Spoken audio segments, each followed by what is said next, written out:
Good evening. I'm Roger Horton. And I'm Rachel McRachels. Welcome to Channel 3 to Horton Here's Some News. Our local newscast aims to keep you almost informed, informed a little, and not informed at all at the same time. We'll tell you about the gang-related shootout. Or the space heater fire that killed an entire family because they didn't have enough money to afford central heating. All to instill fear and keep you watching. Yeah. Speaking of impending doom, this is a story we push on our viewers because we're a bad news biased company. That means about 87% of our stories focus on the negative parts of your life that can really rile you up, even if they are something you literally can't control. Like the series of natural disasters headed your way. Sure, any sane person could categorize this as seasonal rain, but we'll be sure to scare the living shit out of you with reporters standing in raincoats, all of whom will reference potential mudslides that'll never occur. We'll also mix in a puff piece about a local animal shelter. We'll show you emaciated pets who need forever homes, so you feel guilty enough to purchase a bunch of feral cats. Not to mention, all these pets can be adopted from our sponsor, the Society for Old Dogs that no one wants to take home, but will die if you don't adopt one. This next story is going to take a very particular stance on a pseudo-socio-political issue. So I have this empty but very particularly scripted line given to me by corporate. So just trust me when I say the sharing of biased and false news has become all too common on social media. This is extremely dangerous to our democracy. So true. These phrases work to slander any political party or policy. So if you listen the right way, you'll think we're on your side. And if you happen to change the channel at the right time of day, you'll hear some other anchor utter the same exact pre-written lines given to us by HSBS, Horton Syndicated Broadcast Systems, which owns nearly 200 stations in 100 markets. Take that, Murdoch. And if you, God damn it, the prompter, can you bring that back? Jesus, I would have read that right if the prompter...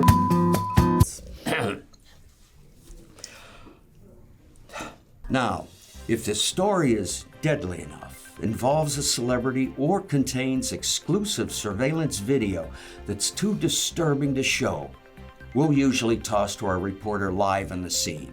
Preferably, we like our reporters to be live at scenes that are at least a day old, so that there's a zero possibility of any action occurring. Oh, in fact, looks like we have one of those stories right now. That's right, Rachel. After a cool wipe of a graphic that says live whooshing across your screen, me and Rachel will appear in what the industry calls a double box. We're in one box while our reporter, Edward Barnes, is in the other. I think our viewers get the concept, Rachel. Roger, our viewers don't understand basic concepts. Why do you think they're watching? I'm not sure anyone's watching. Now Roger and I will take turns introducing Edward's story, which in theory is only meant to tease it, but our producers would rather us tell the entire thing in the intro, leaving Edward with nothing new to add. 2 days ago, a violent home invasion, murder, homicide, bloodbath, deadly shooting occurred at the corner of Fuckaround Avenue and Findont Boulevard in the city of Crime Town. Oh, lovely area. A total of 4 people were killed in an attempted robbery, and we're told 4 of those poor souls were the sons of a single mother who lived at the house. So far, police have made 0 arrests, unsurprisingly, and we have 0 reason to bring this story to you again, other than to rehash those exciting gory details we've already explained to you for the past 2 days. Our underfed, underpaid, useless field reporter, Edward Barnes, has been standing by for the last half hour, patiently waiting for his turn to talk. I'll finish his intro by asking him a pointless question like, "What's new in the investigation tonight, Ed?" While we wait for the toss to make it all the way to Edward's earpiece. It's always a lot longer of a delay than you'd expect or want. Edward. Yeah, this is gonna take a while. Yeah, always. Yeah. Remind me to tell you something racist later.